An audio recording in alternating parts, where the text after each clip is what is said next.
Hey guys and girls, Board Now back with you, and on this video I will be reviewing episode 13 of season 4 of Ozark.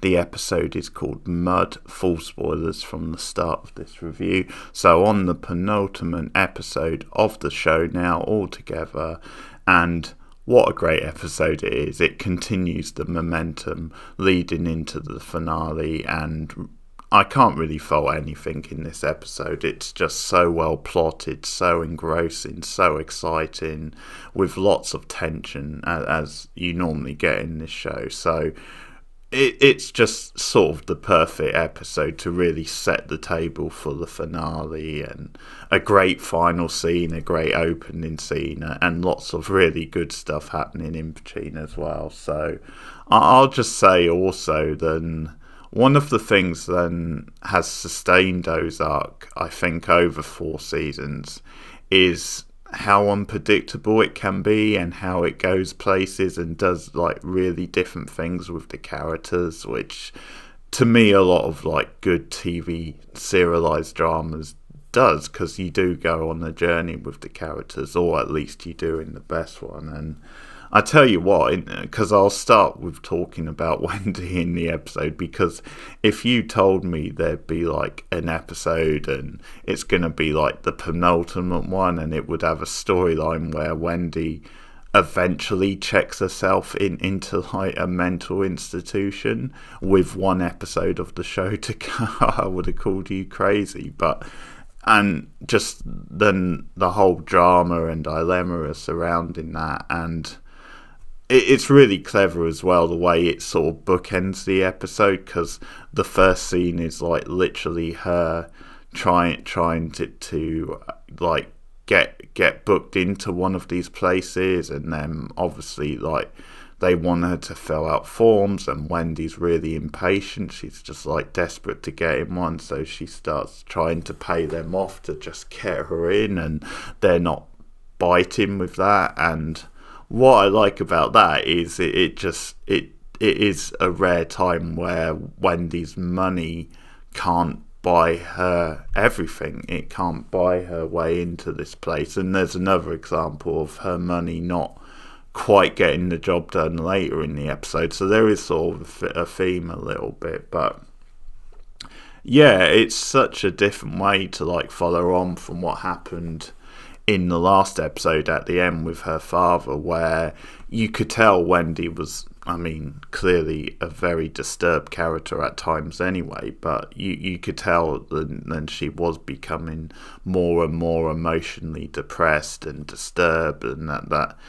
And the funny thing is, then logically, you would say Wendy probably is suffering from mental health problems, and that she probably arguably could do with checking herself into like one of these places. But at the same time, with this being Wendy and with the ongoing, conflict with her father, and obviously desperate not to lose her kids, you sort of cynically think, well, what's her angle here? I mean, why is she suddenly doing this now? And that's another thing that's very enjoyable, just watching that play out and actually seeing where she's coming from. Because although on many levels, as I said, maybe this could have been a good thing for her, it would have been a bit of a stretch. Then she would suddenly have this idea and think, yeah, that's sort of what I need. So it's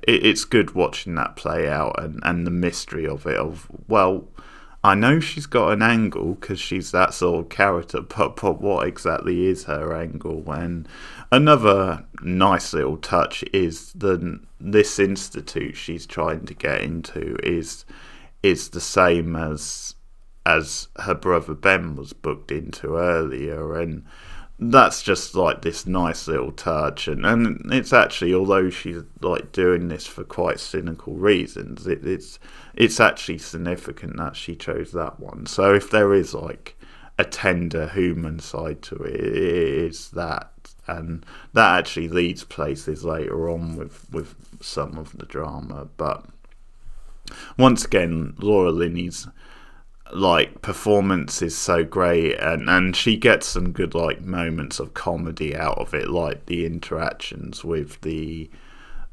people at the reception at this place, but also when she's like driving in a car, and she's listening to like this really chirpy sort of like rock like local DJ where he's got one of these hyper enthusiastic type voices, and she's like sort of muttering sarcastic comments back to him, and you sort of get that, don't you? Because I think when you're having a shitty day, or when you've got stuff on your mind and stuff, as much as that stuff can be, yeah, this is lovely and all that, you don't want to hear it really. You want to scream at the radio sort of thing. So I just love those scenes and the journey when he goes through to like, because stuff in this episode actually motivates her to go back and again go to extreme like measures to actually get herself booked into this place for what she's hoping to do. So she tries again with Nathan, and she actually offers him $2 million to not take the kids away, to like leave, and she said, you can do good for your parish and that with that, and he just doesn't buy it. He just says, I don't think they should be with you. I don't want to see them with you. And it's this episode, there'd been hints of it anyway, but it's this episode where you start to really get an insight into then some of the stuff Wendy had been claiming about Nathan is true sort of thing. Like, then he's not the nicest guy, and there's a lot of cynicism to him, and that he is quite sort of nasty, because there's this scene later on with Ruth where he's just like very creepy, but also sexist outside of just being a bit creepy with it, because he kind of makes this comment about Ruth, because he like sort of thinks that she might like Jonah or something like that, but he kind of makes this like off-cuff remark about how he prefers like brunettes, and I think he's talking about Ben, but he doesn't like blondes, he prefers brunette, just like, because I think he says my boy or something, but anyway, he says he sort of makes that like crude comment, but then also he's being very like a bit flirty and a bit creepy, considering the massive age difference between those two characters. So it's an uncomfortable scene, because he's like staying at the hotel and he's just very demeaning and runs Ruth down. So I think if you had any doubts that scene confirms then he is a nasty piece of work, and that I think that definitely motivates you into thinking, although probably Jonah and Charlotte, ideally shouldn't be with the Birds at the moment with their parents for safety reasons, and because you don't want them dragged into the same sort of life in the long term. At the same time, I'm not sure Nathan's a great alternative. I don't know if that's a great idea. And I think because obviously Wendy's like a main character and you sort of follow her journey. And as I said, that scene with Ruth, I think is important in actually making you root a bit more for Wendy, maybe to actually persuade her kids to stay, even though she's not going about it quite the right way. But her plan anyway, as we find out later, because there's one or two other bits, like she makes Camilla head of the cartel full time, which obviously doesn't go down very well with Marty. And another sort of reveal in this is because they're trying to get like this casino money, and they're trying to like persuade Ruth and Rachel to actually launder money at the casino, because Omar and Camille actually put pressure on Marty and Wendy by saying, you're struggling to like come up with this new funding for the foundation, and you're struggling to like extradite me, basically. So the best way is to use money from the casino to launder money, because that way the books all show up sort of cleaner than if it's in one of the other like type businesses. But so that's another big like drama in this episode, them trying to persuade Ruth and Rachel, Marty in particular. But yeah, just focusing a bit more on Wendy, things don't go great for her in this episode. So she actually like she goes to extremes. She goes back to the health clinic, and she's like, okay, I'm gonna kill my father unless you book me into this place. And you know what, although it's a bit like heightened and exaggerated for the drama, I can sort of buy than if this sort of crazy sounding woman came in and made that sort of threat, then they would be tempted to like sort of fast track her and get her in, because I'm sure there's certain conditions that meets, you know, the requirements of like booking someone in to these places, and I'm sure they wouldn't want to take the chance that she might be serious. And even if she's not like totally serious, just coming out with something like that would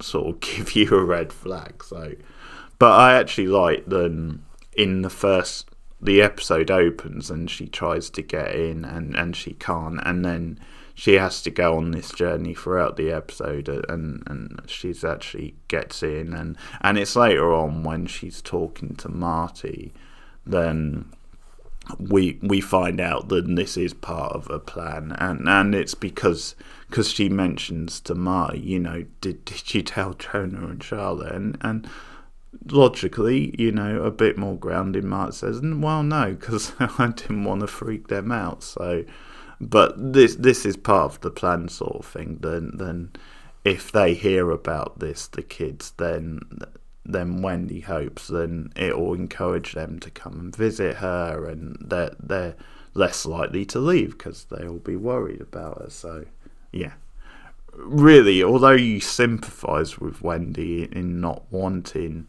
them to go with this horrible father of hers, to actually go to these lengths and stuff, and you know, it's one of these things, which is, yeah, but it definitely makes for some compelling drama in the episode, and Laura Linney is on top form as always. The other stuff, actually, which I'm pretty sure was in the scene with Ruth and Nathan, is then he mentions it might be later actually, but at some point I'm sure he mentioned that then if they get out of line, then he would like just, you know, put them in line a bit and, you know, smack them a bit like what he did with Wendy. So that's again like quite unsavoury. It might have been later actually. I might be confusing scenes, but so obviously. Another thing about the Camilla stuff with Omar is then because Omar insists like seeing Camilla one last time, because they sort of have the wheels in motion to get him like expedited. Like Wendy, with Jimmy's help, gets a bunch of like, you know, rich people and big contacts to hopefully pull things together to sort of like get things back on track. But yeah, Omar insists on seeing Camilla in this, so she visits him, and he actually reveals he's, you know, he comes clean about he didn't kill Javi, and this is obviously now going to lead to Camilla turning her focus probably to the birds and starting to wonder, well, who did? I mean, certainly she's got her imagined, and they would potentially know, since they were in Chicago. So that's obviously, quite the turn there with Omar revealing that stuff. I guess because he wanted suspicion taken off him. But so, as I said, there's once again some great stuff with Ruth in this episode, where obviously Marty's like pressuring him and Rachel, her and Rachel, Ruth and Rachel, to like let them launder money, and there's a lot of like desperate tactics, and then he sort of tries, and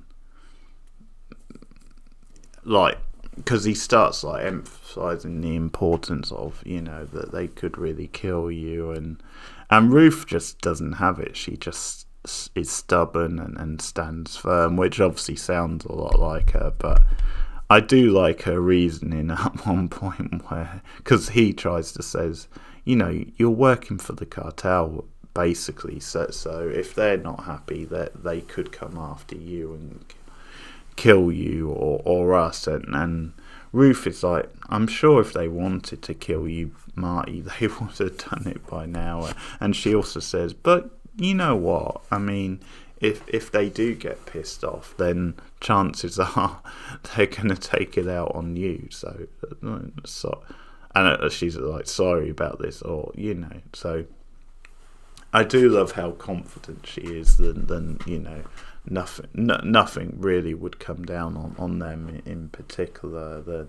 Because I mean, she's probably right in this instance, because the buck stops with Marty. Like, the way the cartel are looking at things is, if Marty can't persuade them to change their mind and launder money in the casino, I mean, okay, eventually they might come after Ruth, maybe, but initially they're just gonna probably kill off Marty, kill off him, and I mean, sadly, maybe the rest of his family, but certainly Marty and maybe Wendy as well. But it's one of those things. I mean, Ruth may have a point in this case, but they really go to extremes, because at one point Wendy, once again showing the difference in like measures between the two, Wendy and Marty. Wendy actually gets Nelson to go after Rachel and to threaten Rachel, and like in the car, because he's got a gun to her, like she obviously like says, yes, I understand, because of course you would with a cartel guy having a gun pointed at your head. And she then brings it to Ruth, and what I like about this, because I sort of thought that this might just do it, but I actually like that it didn't. Then it makes Ruth more determined not to do it. She gets really pissed, and she sort of takes it out on Marty, who of course didn't know, because once again Wendy did this behind her back, and obviously Wendy tries to justify it. Actually, once again, because I'm picking out lines from episodes, but the line of this episode, which I really like, which is another example of Linny actually like great delivery and making the line funny, which it is anyway. But there's an exchange with her and like Rachel, where Rachel just like puts her down and demeans her and nails it really, because she says, you're just, I can't remember the exact line, but she says, I feel sorry for Marty, like you're just like a sad, like nasty monster or something, soulless monster or something, like soulless, ruthless monsters. And I love that she adds like, no, without a sense of humour. And then when Rachel walks off, Wendy just sort of like matter-of-factly says, I so do have a sense of humour, arsehole. And it's such a great delivery, and it's just a really funny line, because it's being accused of not having a sense of humour, which actually pisses her more off. That is so Wendy. It's like she's so detached and stuff, and it's like the thought of not having a sense of humour that pissed her off. actually, that is before she set Nelson on Rachel, so maybe it was the lack of sense of humour which tipped her over the edge. But once again, there's great suspense and drama over this plot because Ruth doesn't buy it, and she barks back at Marty and says, how dare you, or how dare Wendy. And Marty obviously gives Wendy a bit of an earful as well. But yeah, it's good then Ruth stands her ground. It's like a good character beat. So what plays out at the end of the episode is the Ruth, after that sort of unsavoury scene with Nathan, she goes to the deputy sheriff, Ronnie, and she mentions, or she confesses about knowing the guy who got arrested for Wyatt's death didn't actually kill him. She knows this for a fact, and she comes clean about the whole thing. And this is what makes Ruth a more sympathetic character, and more, you root for her a little bit more than the birds. When I say the birds, I mean Marty and Wendy, especially Wendy. Not so much Marty, but this is definitely one of the things that makes you root for Ruth, because she does sort of learn from her mistakes, obviously up to a point. I think there is a naivety to her where she keeps making mistakes, but at the same time, she does grow as a person, and has grown as a person since, you first saw her in episode 2. And the fact that she has this sense of morality and wants to come clean, and she's actually risking her livelihood doing it, because, this could be something, potentially messing with the cartel. And it's sort of funny, I don't know exactly why. It's maybe just lack of evidence, or maybe it's just because he's that kind of guy, then he just finds this stuff too far-fetched, maybe, which might mean law enforcement might not be the best career. But however you want to read it, Ronnie doesn't believe her, or doesn't seem to believe her anyway, and says, just go home. I mean, that's a good girl. And I guess, obviously, at the end of the day, Ruth doesn't have any evidence, because the evidence has sort of been cleaned up. The only evidence she has is that she was there, and she obviously did it. She killed, because she confesses to that as well, then she killed Javi. So yeah, potentially she's risking prison, but no, Ronnie doesn't buy it, so he sends her on her way. But it's after this encounter where, because Ruth noticed Nelson following her, and she goes into the police station, the sheriff, and there's actually this funny exchange where she flips Nelson the bird. But it's then when she comes out, then she notices his car's not there, and she clicks straight away, oh my god, he's going after Rachel. Now, I don't know if he knows for sure if Rachel's there, but he probably does, because he obviously went after her before. So yeah, he goes after Rachel, so Ruth frantically tries to phone her, and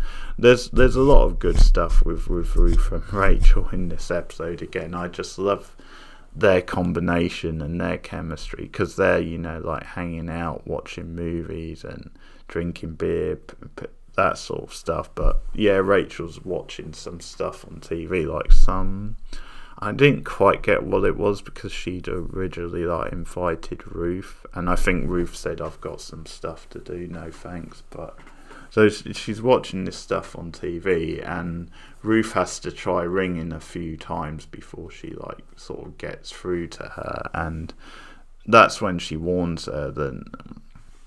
And I just love how efficient Ruth is, because she tells her exactly what to do. She says to Rachel, go to I can't remember wherever it is in the house, but get my shotgun, go outside, go to the barn, go to the top of the barn sort of thing, and wait for his car to arrive, and wait for him to get out and shoot him basically. And it's a great scene because she's like directing Rachel over the phone how to do this, and obviously Rachel, not accustomed to this sort of thing like Ruth, is very sort of nervous, but she follows like Ruth's advice, and yeah, she does kill him. She shoots Nelson. I think it takes 2, maybe 3 shots to kill him, but she actually just does do it, and like Ruth is there on the scene not too long after she's killed him, and she's got like the shotgun as well to make sure he's dead. And yeah, it's a really dramatic sort of scene, and I do like the twist of it being Rachel who actually does it, but like with Ruth's guidance. But once again, this show is good at following up on stuff, so you can bet they're going to follow up on this incident in the finale. So yeah, and obviously the cartel, Omar or Camille, is going to be wondering where Nelson is. But yeah, they have to shoot him, they have to kill him. Rachel does it, which is interesting, and they bury him. They bury him in that they've obviously now got Darlene's land, so that they've got plenty of land to like bury him, and that's sort of how it ends, I think, with them burying him. So yeah, well, quite the episode. Great way to set up the finale of the show, and really exciting to give you that review, which will be coming up tomorrow. So that's Ozark, once again, the penultimate episode, Mud. Very good episode. This season has really got into high gear and really gone places after a couple of not so great episodes before. So but really good, setting the table for the finale episode. So that's my thoughts on Mud. Let me know your thoughts in the comments below. Like and subscribe as always. Share me out on social media, and I will be back tomorrow with the Ozark finale review. See you guys soon.